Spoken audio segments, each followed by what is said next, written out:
If you've been following my Necromancer guides so far, you are well on your way to being feared by any enemy you encounter. You have a great weapon, you have powerful sorceries, and very strong summons.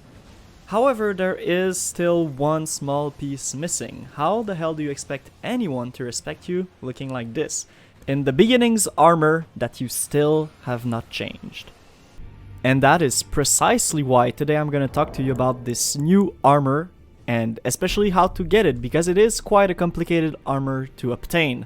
However, it is considered to be one of the best armor in the early game, and it is sure to intimidate any foe you come across.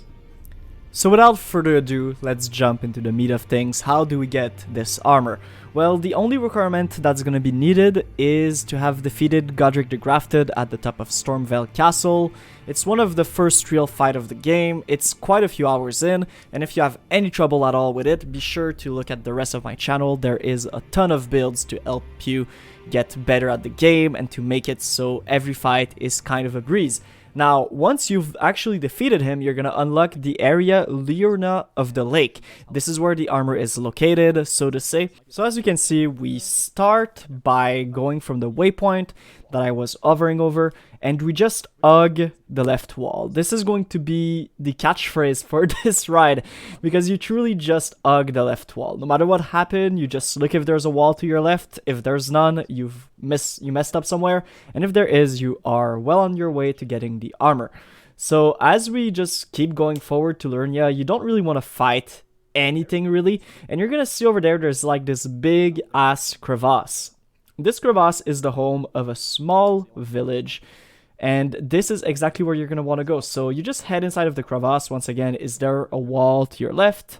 Yes, there is right now, so we're just going to go there.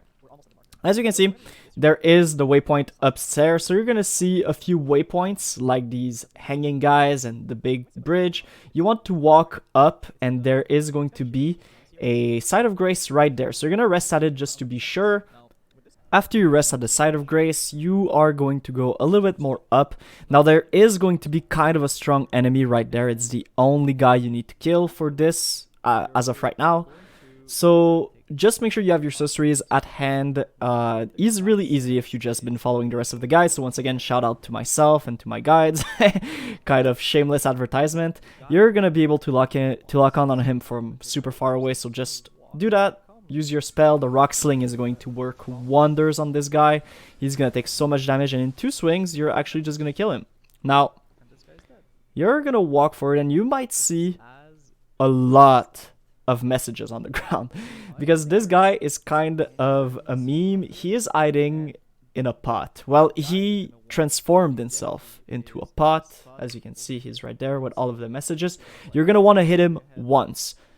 He has a quest, so I wouldn't suggest killing him. I just want to hit him once. So he says like, okay, don't hit me, and he's going to give you an amulet. Now this amulet doesn't really do anything. It's part of a puzzle chain, and you're gonna be able to do all of that if you want.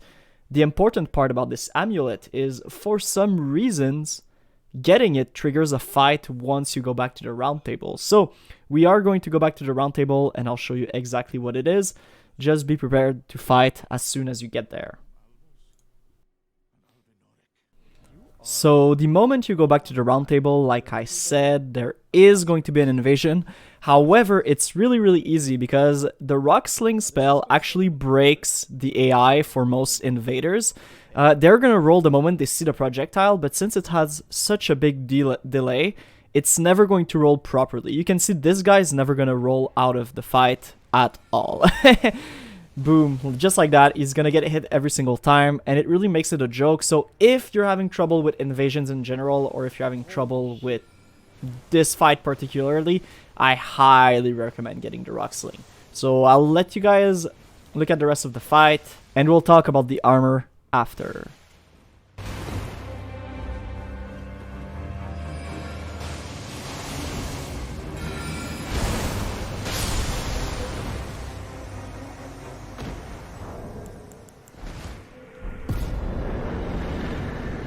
And you do the cool JoJo pause. And that's about it. That's about it for this one apparently. And then you're gonna get it from clinging bone. Then that person's probably gonna be gone, I'm assuming. You can get the royal remains helm, armor, gauntlet, and greaves. So let's take a look at the new armor, if you will. So we will take a look at each of the pieces individually for the damage negation and as well as the lore. So the damage negation part, you can see it's pretty good. It's got good immunity, robustness, poise, and a fairly good damage negation. It is, however, fairly heavy. If you have not put point to your equipment load, it might be a little bit too heavy to wear all the pieces, but it's still not that bad. Now, if we look at the lore, it is said that for the royal remains helm graced by the god with gold human bones, worn by the unspeaking adherent of Sir Gideon the All-Knowing, slowly replenishes HP when HP is reduced. It is said that the bones belong to an ancient lord, the soulless king, the lord of the lost and desperate, who was known as Ensha. So this is Ensha's armor, obviously, and it says it slowly replenishes HP when HP is reduced. Now this wording is a little bit weird. What it actually does is whenever you fall below something like 20% of the HP you have, it's gonna slowly regenerate up to that point. So it's not anything big, you know, it's gonna regen a little bit of HP. It might stop you from being one-shot at some point, but it's definitely not the best part of it. I do believe all the pieces stack, so it's gonna get you back to 20% faster. However, if most things kill you from 20% hit point, you're still going to die, sadly. The royal remain armor. It is said, blah blah blah. Yes, okay, so it is the same lore. The damage negation are pretty good if you compare it to something else. Like this, you can see it's pretty good, but it is, however, super heavy, like I said. Same things with the glove. The lore is going to be the same for those as well, so we're not going to lose our time on this. And now, as some sort of an extra, I'm going to show you guys the Sorcerer's Crown I found earlier. It is called the Olivinous Glintstone Crown, and it ups your intelligence by 3 points at the disadvantage of taking a little bit of your HP away. Now, it is quite hidden, so I'm going to show you guys a clip from my stream I did yesterday where I found it, and I'll leave you guys with it. Please make sure to subscribe, like, and comment if you've liked the video. It helps me out a lot, it makes me want to do more of these, and I'll keep you guys updated on the best sorcerer's thing there is in Elden Ring as I progress through the game. I'll see you guys soon. See ya! So it does, like, literally no damage.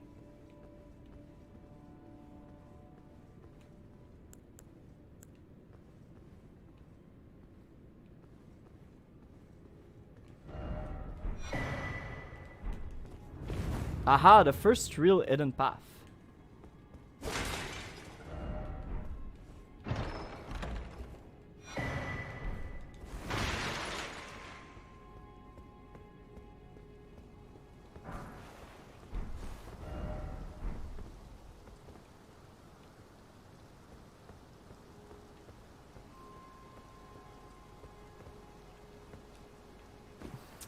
Yeah, he tried to cast a spell on his blade, indeed, but no hidden path ahead. Thank you.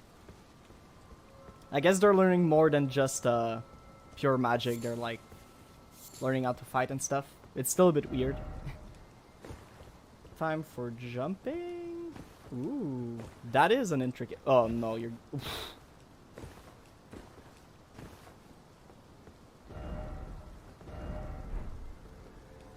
Be wary of danger.